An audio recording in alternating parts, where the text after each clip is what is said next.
si bon de partir n'importe où, bras dessus, bras dessous, en chantant des chansons. C'est si bon de se dire des mots doux. 네, 대표님 안녕하세요. 네, 안녕하세요. 예전에 제가 그 남산 타워를 컨설팅 했었기 때문에 그때는 진짜 굉장히 자주 왔었죠. 한 20년 전. 그때 어떠셨나요? 어떻게 브랜딩을 하셨나요? 그게 이게 공교롭게 이제 YTN 거잖아요. 그리고 제가 맡아서 운영을 하게 됐었는데 그때 사실 우리나라에 그렇게 타워를 운영해 본 그런 경험들이 없어가지고 제가 이제 식음료 컨설팅을 많이 하다 보니까 저한테 제안이 왔고 꼭대기에 이렇게 무빙하는 레스토랑은 사실 처음 만들 때부터 프로포즈, 그러니까 대한민국을 다 보이는 뷰에서 뭔가 내가 당신을 사랑한다는 것을 이제 확증시키는 그런 공간이 되기를 원해서 이제 기획을 했는데 아주 그걸로 되게 명소가 됐잖아요. 그래서 저는 되게 그렇게 만든 것에 대한 프라이드가 있습니다. 이제 다 와갑니다. 바로 타워 스튜디오는 처음 오실 것 같은데. 네네네. 제가 사실 오늘 옷을 선택할 때 그 생각을 좀 했어요. 어떻게 그 매칭이 너무 그러니까 안 맞는 색이면 좀 안 어울릴 것 같아가지고. 그거 하나까지 다 신경 쓰시는 거예요? 예전에 저 어릴 때는, 지금도 어린가? 아니, 유행만 쫓아가는 사람. 이러면 약간 조금 안 좋은 얘기였어요. 요즘에는 트렌드를 무시하고 살 수 없을 것 같아. 오늘 주인공은 어떻게 하면 트렌드 속에 내가 함께 갈 수 있는지 그 노하우를 좀 알려주실 수 있는 분이 아닐까 싶습니다.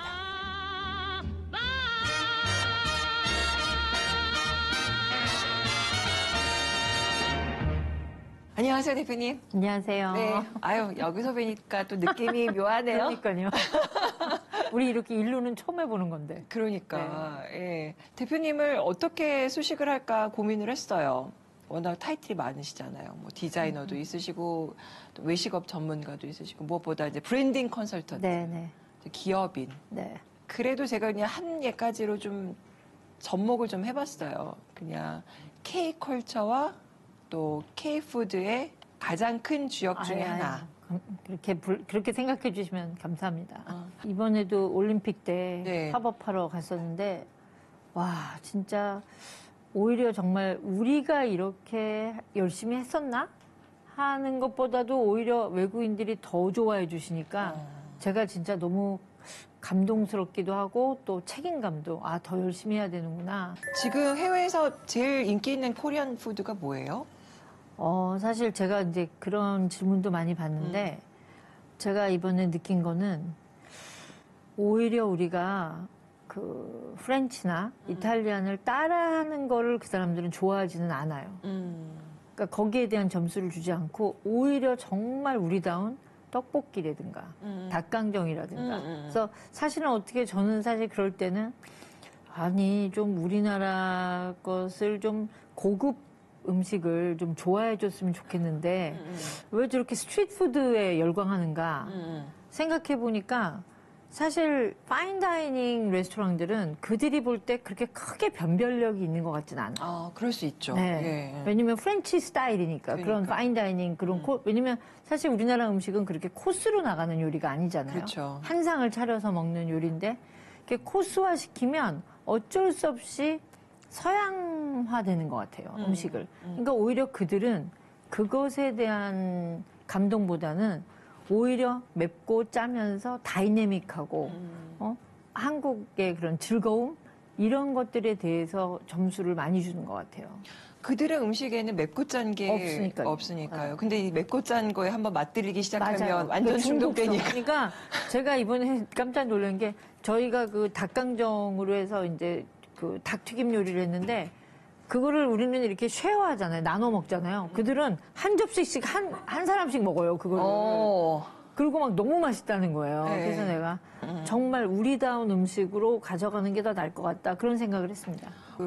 가장 크게 먼저 알리기 시작한 거는 이제 만두인데요. 네. 네, 그래서 사실 만두도 참 제가 어려웠었어요. 왜냐면 우리는 그때 이제 만두가 과연 한식이냐, 중국 거 아니냐 이런 이야기도 많이 들었고, 왜냐면 그때 이제 제가 있었던 그 그룹이 한식 세계화를 먼저 하겠다고 이야기를 했을 때는 고추장 소스를 하시고 싶어 했어요.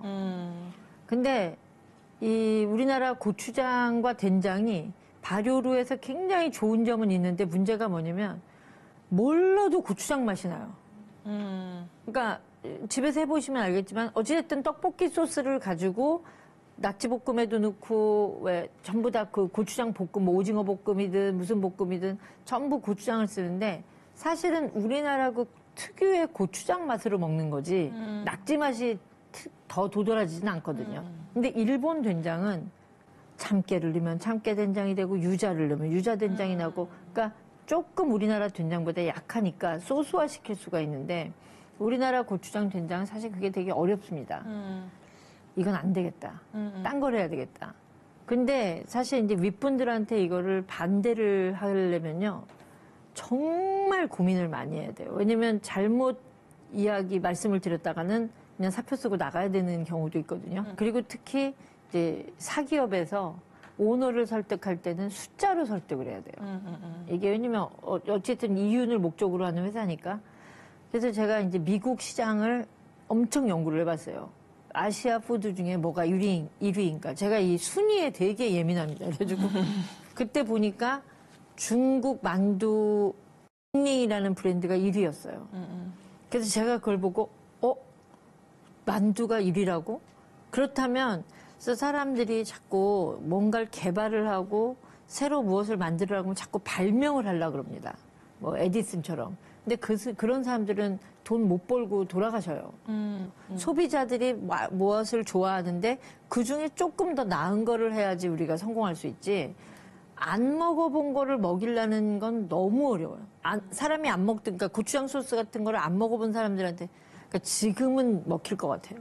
그렇네요. 그렇죠. 지금은 딱이에요. 그러니까 그것 때문에 제가 힘들다고 생각을 하고, 중국의 닝이 1위야? 근데 이제 그 단점을 제가 봤어요. 팬 프라이도 안 돼. 왜냐면 프라이팬에 하면 이 소가 너무 꽉 차 있으면 집에서 요리해 보면은 겉이 타버려요. 그렇죠. 우리나라 만두를 갖고 들어가면 적어도 먹을 수 있겠다, 시장을. 그래서 제가 이제 만두를 하겠다고 했고, 사람들이 엄청 반대를 했어요. 어떻게 그게 한식이냐. 근데 제가 이제 그거를 우리나라는 우리나라 만두의 좋은 기술로 그 표 만두처럼 예전에 쪄서 만든 만두기 때문에 에어프라이를 하던 팬프라이를 하던 튀기든 삶던 가장 맛을 잘 만들 수 있기 때문에 우리가 링을 이길 수 있다. 그렇게 해서 많은 분들이 제가 이거를 한국에서 만든 줄 아는데 사실 라는 만두는 미국에서 만들어서 성공해서 들어온 브랜드예요. 그러니까 저도 기억이 나는 게 그때 만두가 국내에서 다른 브랜드의 만두가 네네네. 굉장히 더 네네네. 인기였거든요. 근데 그때 점유율이 65%였어요. 그러니까 만두. 어느 날 갑자기 그게 들어왔는데 이거 맛있다 이렇게 이제 입소문이 네네. 나기 시작을 한 것 네. 같은데, 그런데 요즘 그래서인지 그 국내에서 그 외식업을 창업을 안 하고 해외에서 하려고 하는 움직임들이 많대요. 그래서 저는 요즘 어떤 생각을 하냐면요. 국가적으로 네. 한식을 좀 지원해줘야 되지 않나.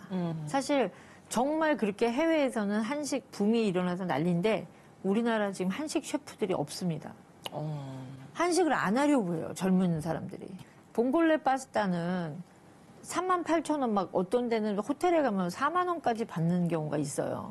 근데 우리나라 칼국수가 봉골레 파스타 만드는 거 대비 우리나라 칼국수로 보면 손이든 이런 어떤 그 노력이든 훨씬 더 어려운데 우리나라 해물 칼국수가 18,000원 이상 못 받을걸요.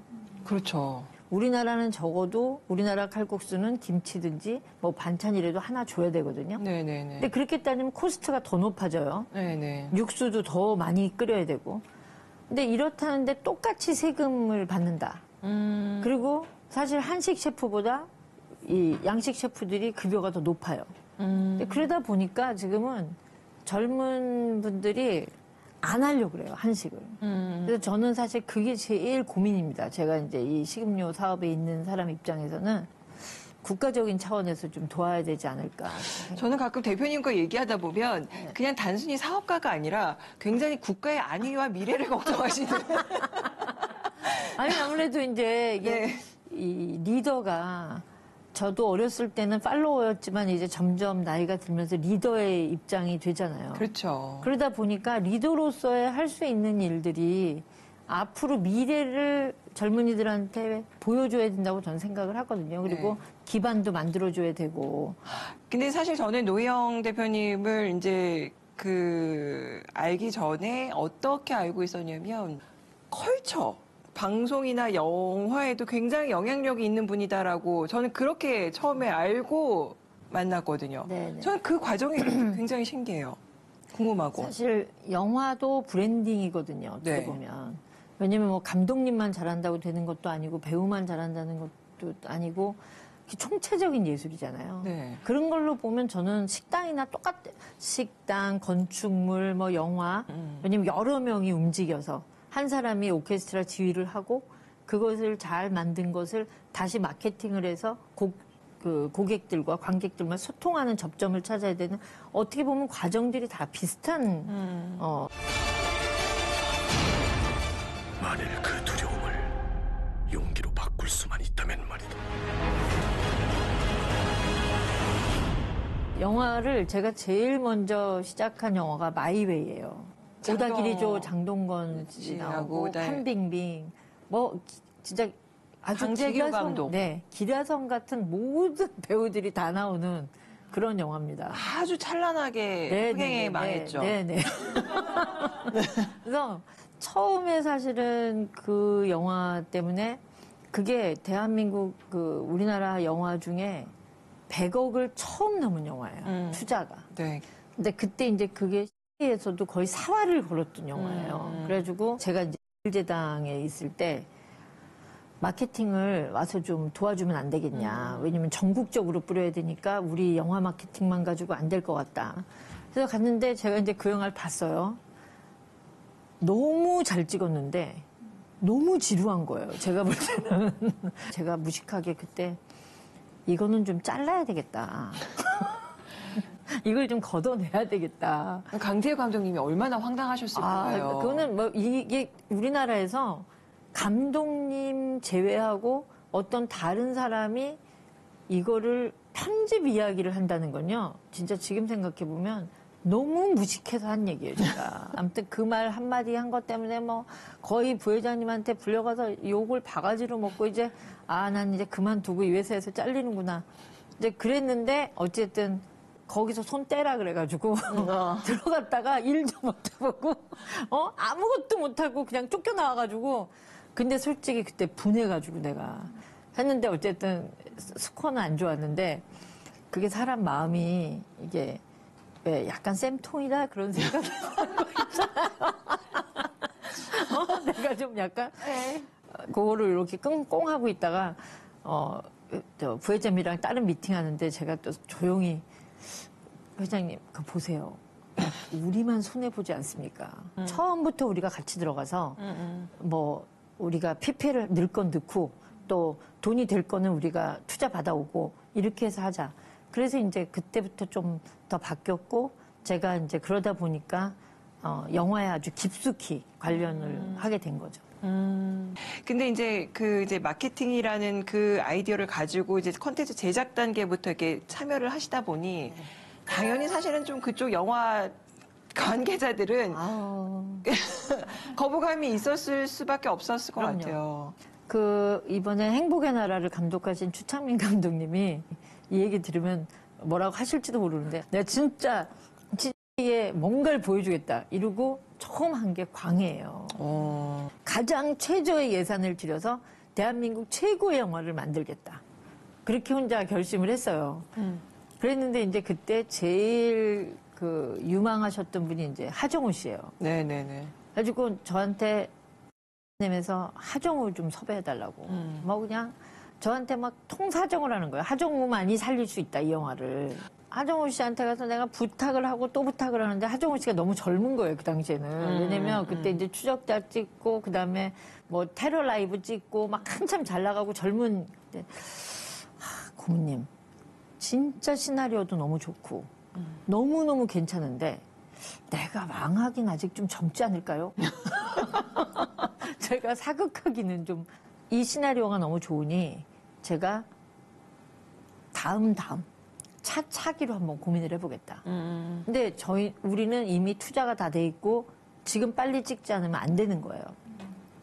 그래서 막 그런데 저는 그래서 매니지먼트가 되게 중요하다고 생각하는 게 그때 당시 이병헌 씨 그 매니지먼트, 지금도 그 대표가 손석구 대표님인데 그분이 진짜 저한테 계속 전화를 하시는 거예요. 제가 이 시나리오 봤는데 우리 이병헌 씨 주면 정말 난 잘할 수 있다. 근데 이제 이병헌 씨가 그때 뭐 미국에서 레드 찍고 막 이러고 계실 때요. 그래서 회사에 대겠더니 안 된다는 거예요. 이제 외국에서 찍고 있는데 이거 스케줄도 못 맞출 거면 이게 안 된다. 그래가지고 막 고민을 하는데 이제 감독님도 바뀌어서 한번 만나자 그래서 이분이 진짜 제가 만나러 갔는데요. 거의 이러고 앉으지, 이러고. 내가 그러고 있는데 거의 이러고 봐요, 나를. 꼴보기 싫어가지고. 그래가지고 내가, 그리고 되게 이렇게 예민하고 소심하신 분이거든요. 걱정하지 마세요. 감독님, 저에 대한 얘기 많이 들었을 줄 아는데, 일단 제가 영화에 대해서 무식하고 모르고, 절대 그거에 참견할 마음이 요만큼도 없으니, 걱정하지 마시되, 제가 반드시 흥행은 성공시켜 드릴 테니, 저한테 이런 적개감을 푸셔라. 그렇게 하고 막 이렇게 통사정 해가지고 이제 시작을 했어요. 네. 처음 촬영하는 날 첫 컷부터 봤어요, 제가. 다 사진 찍어서. 뭐 하다못해 팥죽. 그때 팥죽이 되게 네, 중요해요. 그랬죠. 중요한 거죠. 제가 광해 팥죽을 출시했잖아요.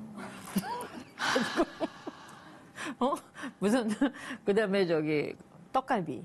광해 떡갈비. 정말 모든 마켓에 광해로 콜라보 해가지고요. 사실은 그거 이병헌 씨한테 돈 내야 돼요. 내가 오늘 마켓에 갔는데 만두에 제 얼굴이 붙어 있더라고요. 잘 되자고 하는 일이야. 그거 뭘 그래. 진짜 제가 광해 포스터를 우리 CJ 물건에 다 붙였던 것 같아요. 그러니까 제가 이제 영화를 할 때마다 이거 뭘로 밀까? 어느 쪽에 포커싱을 해야 되나? 그래서 이제 이건 리더십으로 밀어야 되겠다. 그래서 뭐 장관들, 국회의원님들도 다 보시고 대기업 대표들도 다 보고 이제 그런 식으로 밀어붙였던 것 같아요. 특히 광해에 도움을 주신 분들은 대통령 후보들. 그때가 이상하게 마침 때가 맞았어요. 그래서 다 보셨어요. 그 대통령 후보들이 다 보시고. 뭐 눈물을 흘렸다는 분도 계셨잖아요. 네. 그것 때문에 막 광주에서 바람이 일어가지고 해서 뭔지도 모르고 좋아가지고 우리는. 그래서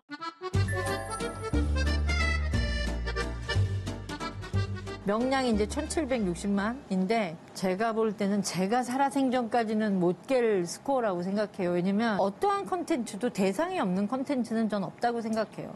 그래서 누구한테 가장 이 영화가 처음에 봤을 때 누구한테 보여줬을 때 심금을 울리나 생각해 봤을 때 우리나라 모든 군인들의 90% 이상이 존경하는 장군을 쓰라 그러면 다 이순신 장군이에요. 그래서 육해공 군인들을 장교들을 초대해서 저희가 시사를 했고 어떤 분들이 우세요. 그 이순신한테 빙의해서 본인들이 막 우시는데 그러면 이제 당연히 부대로 돌아가서 야 너무 재밌어. 명량 꼭 봐. 군인이라면 한번 봐야 돼. 그러다 보면 군인들만 보는 게 아니라 또 군인들이 휴가 나왔을 때 군인 가족들도 봐요. 그래서 이제 저는 이 정도 되면 60만, 100만은 그냥 먹고 들어간다. 이제 그런 생각으로 제가 처음에 이제 시사를 군인들을 선택해서 보여드린 거고요.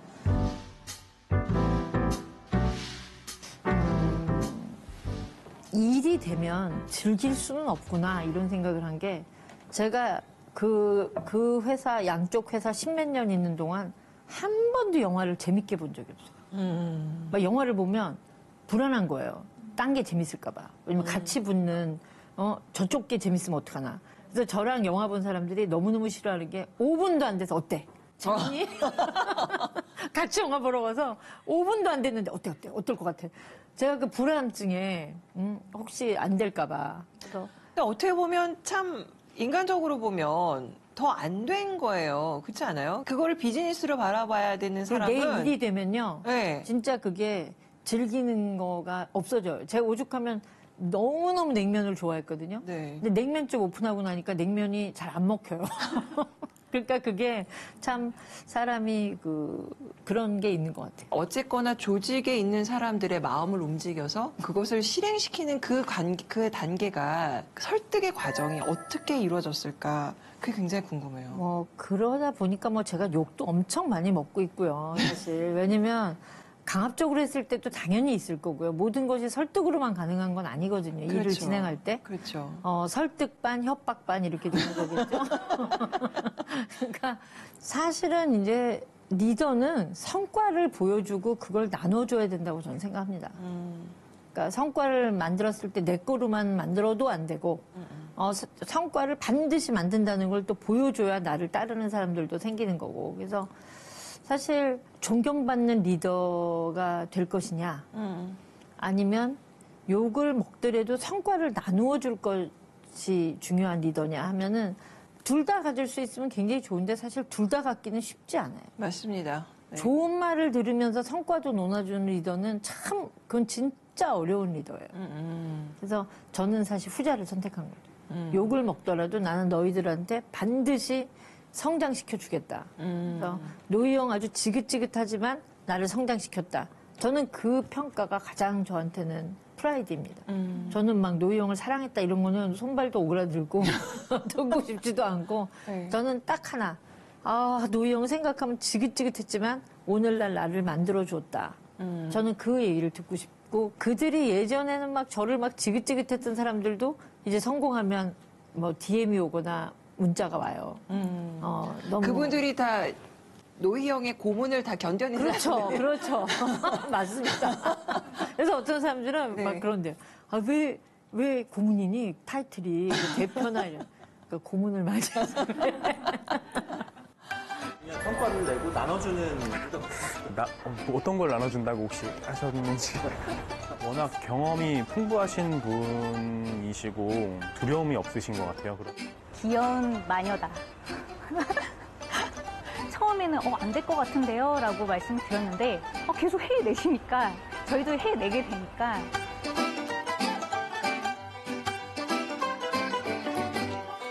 20년 전인가? 한번 이제 인터뷰를 할 때 네. 나는 아침에 일어나서 내가 할 일부터 안 적는다. 나는 내 직원 할 일부터 적는다. 그 말을 했다가 뭐 엄청 욕먹었어요. 근데 사실 리더는 내가 혼자 뛰어봤자 일당 많이 해봤자 일당 2, 일당 3밖에 더해요. 근데 내가 오늘 지시할 사항부터 먼저 10명한테 지시를 하면 30명 정도는 움직이고 시작을 하는 거잖아요. 그러니까 나쁘게 보면 하루 종일 부려먹을 일 것만 적고 다니는 것도 있고 어떻게 보면 그만큼 일을 많이 처리하기 위해서 한다고 생각하는데 아마 대한민국에서 단톡 저처럼 많이 만드는 사람 없을 거예요. 저는 무조건 단톡이야. 그러니까 어떤 때는 단톡에 초대된 사람들이 나는 왜 여기 있는 거냐고. 아니 회사에서도 이건 내가 여기 있을 단톡은 아닌데 나는 알고 있으라고. 일단 알고 있으라고. 너도 그래도 알고는 있어야 된다. 저는 그런 게 제가 행동이 그런 것도 빠르고 지시력이 아무래도 좀 남다르지 않나. 특히 우리나라 사람들은 주변의 평을 굉장히 중요하게 생각을 하기 때문에 주변에서 나에 대해서 비난을 한다, 비판을 한다. 그러면 그거가 무서워서 뭔가를 더 추진을 맞아요. 못하는 경우도 많거든요. 제가 이런 것 때문에 욕도 먹는데 제가 제일 관대한 게 내 욕하는 사람들에 대해서 관대해요. 그냥 근데 이제 제일 슬픈 건 정말 나를 알 사람이 욕하면 그건 실패한 삶이라고 저는 생각해요. 맞아요. 근데 사실은 뭐 어쩌다 한번 본 사람이라든가. 그래서 제가 어떨 때 엄청 내 욕을 한다 그러면 물어봐 한번. 나랑 밥이라도 한번 먹었냐. 아니면 그랬대더라 저랬다더라 말고 정확하게 본인한테 뭔가를 피해를 줬나. 그래서 그게 아니면 그냥 듣지 마. 그래요 저도. 근데 하지만 이제 리더로 오래 살다 보니까 쓸데없는 위약이나 그런 건 남에게 상처 주는 거는 하지 말았어야 되지 않을까 하는 생각은 합니다, 이제는. 지금 제가 요번에 방송 준비하면서 대표님에 대해서 처음 알게 된 게 의대 출신이셨어요. 네네네. 어떻게 의대를 아니 뭐 이렇게 대단한 건 아니고 왜냐면 저는 이제 미국에서 공부를 이제 청소년기를 미국에서 보낸 사람인데 프리메드를 전공해서 이제 의사가 되려고 했었어요, 사실은. 왜냐면 저는 인생에서 제일 중요한 게 전 전략이라고 생각하거든요. 뭐 브랜드도 전략을 세우지만 내 인생에 대해서도 전략을 세울 때 저도 그때는 이 정도 투자해서 할 바에는 의사가 훨씬 낫겠다. 안정적이고. 근데 이제 제가 그때 프리메드 한 3학년, 4학년 올라갈 때 이제 좋은 메디컬 스쿨을 가려면 인턴, 그러니까 그런 진짜 인턴 말고 왜 파타임 인턴십을 해야 그 선생님들한테 레코멘데이션을 받는데 제가 소아과에서 일을 했어요. 제가 소아과에 지금 그 일했던 기억이 지금도 너무 힘들고 미국 엄마들은 대부분 널서리에 있다가 이제 유아원에 있다가 데리고 오기 때문에 밑에 처리도 그렇게 깨끗하지도 않을 뿐더러 아시겠지만 이렇게 애들이 기저귀를 딱 빼면 시원해서 네, 많이 하잖아요. 하잖아요. 네. 와, 게다가 또 울어요, 다. 병원에 오면. 그러니까 그 하루가 집에 가면 냄새 나는 거에다가 애들 우는 소리에다가 이거 직업으로는 못하겠다. 제가 그때 안 맞으셨구나. 엄청 좌절을 했어요. 제가 진짜 처음으로 나는 뭐든지 하면 할 수 있다 생각했는데 이건 직업으로는 너무 우울하겠다. 이건 너무 힘들겠다. 그리고 행복하지도 않고. 그러면서 제가 나는 창의적인 일을 해야지 이런 일은 뭐 재미없겠다 생각을 하고 이제 전과를 한 거죠.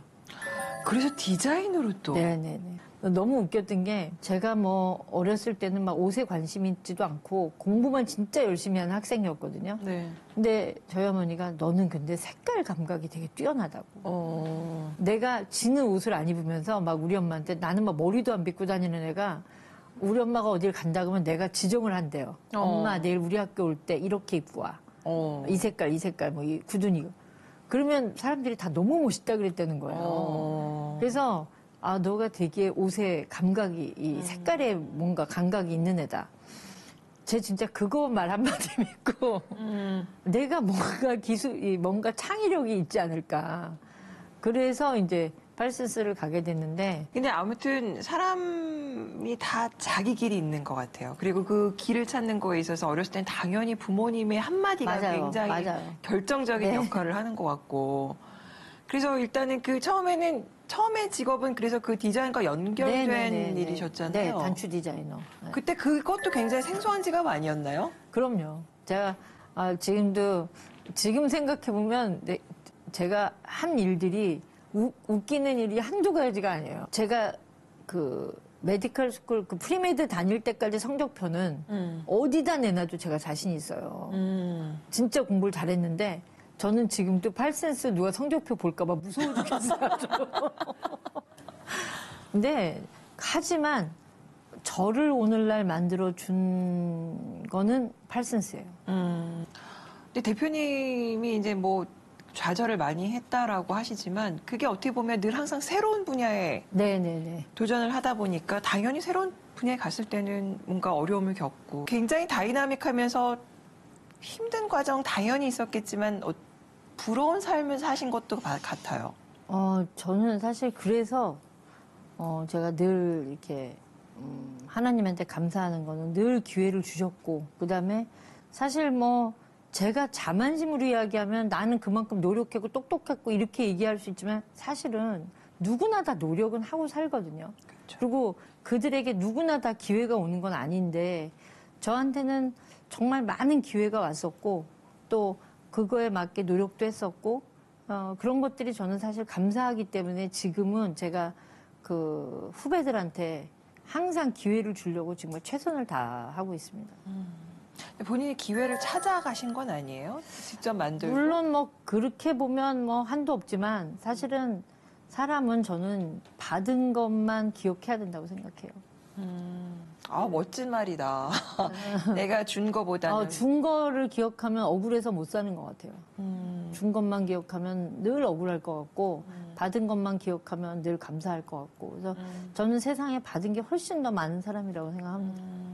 어떻게 보면 이제 2000년대 그 정말 피크 타임에 그 한가운데에 계셨기 때문에 뭐 이제는 그냥 편안하게 가실 수도 있지 않을까 생각했는데 요즘 또 인플루언서들하고도 계속 교류하시면서 계속 그 감각이나 이런 트렌드를 계속 이끌어 가시잖아요. 그게 뭐 모르겠어요. 언제 내가 놀려고 할지는 모르겠는데 저는 그게 꼭 돈의 문제는 아닌 것 같아요. 저는 늘 새로운 걸 하고 싶어 해요. 지금 한 뭐 중장년층들은 이제 내가 한참 나의 일에서 가장 큰 경력을 쌓아서 조금씩 이제 내려가는 준비, 마무리하는 준비를 해야 되는 나이일 경우가 네, 많잖아요. 근데 앞으로 수명은 점점 더 늘고 맞아요. 있고 어떻게 대비를 해야 될까요? 저는 그래서 정말 영화, 음악, 젊은이들과의 대화, 이런 컨텐츠 이런 거에서 뒤처지면 안 되는 것 같아요. 저는 늘 살아 있어야 되고 깨어 있어야 되고 또 사실은 옷도 지금 계속 유행하는 옷을 끝까지 입을 수는 없어요. 왜냐면 내가 입고 싶다고 해도 옷이 안 받쳐주거든. 내가 실감하고 있습니다, 저도. 내가 입고 싶다고 해서 입을 수 있지 않는 나이가 되는데 네. 근데 그럼에도 불구하고 어떤 것이 유행인지는 알고 있어야 된다는 거죠. 거기에서 자꾸 이제는 뭐 나는 그런 거 신경 끌 거야. 뭐 이런 사람들 되게 많거든요. 제 주위에도 이제는 그런 거에 근데 신경을 끄고 안 끄고 아니라 저는 이런 그 트렌드는 말하자면 배 위에 늘 파도를 타고 있어야 그걸 느끼지 한번 내려오면 못 타요. 멀미 나서.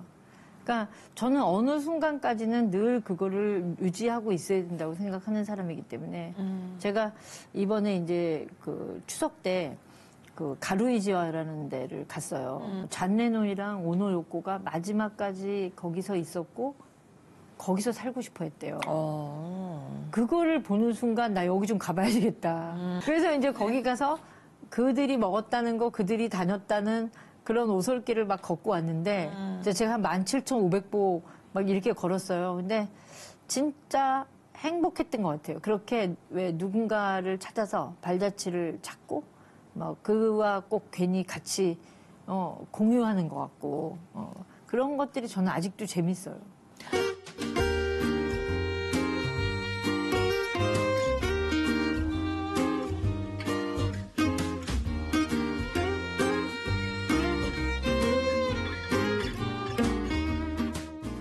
앞으로도 이제 대표님 많이 활동 보여주시고요. 네. 최선을 다해보겠습니다. 좋은 영향 많이 좀. 네, 저는 정말 제가 사실은 이게 방송 활동 안 한 지 오래됐는데도 그 유튜브 마셰코가 그렇게 돌아다닌대요. 네, 짤로. 네. 그래서 진짜 젊은 사람들이 저한테 와서 아는 척하는 분들이 많아요. 그럴 때도 저는 내가 정말 훨씬 더 이들에게 좀 책임감 있는 리더로 더 많이 줘야 되고 희망도 줘야 되고 또 기회를 줄 수 있다면 최선을 다해봐야 되겠다 하는 늘 책임감이 듭니다. 오늘 하여튼 귀한 시간 내주셔서 너무 감사하고요. 예, 앞으로도 계속 멋진 모습 기대하겠습니다. 네, 감사합니다. 감사합니다. 그럼 저희 김성경의 남산 드라이브는 어떻게 브랜딩할 수 있을까요? 일단 출연자들이 재밌어요. 그죠? 네. 저희 이번에 대표님 나오셨으니까 저희 프로그램 홍보해 주시는 거. 열심히 해보겠습니다. 일단 최선을 다해서. 저희 대표님 출연을 기점으로 해서 저희도 확 더 발전하는 걸로.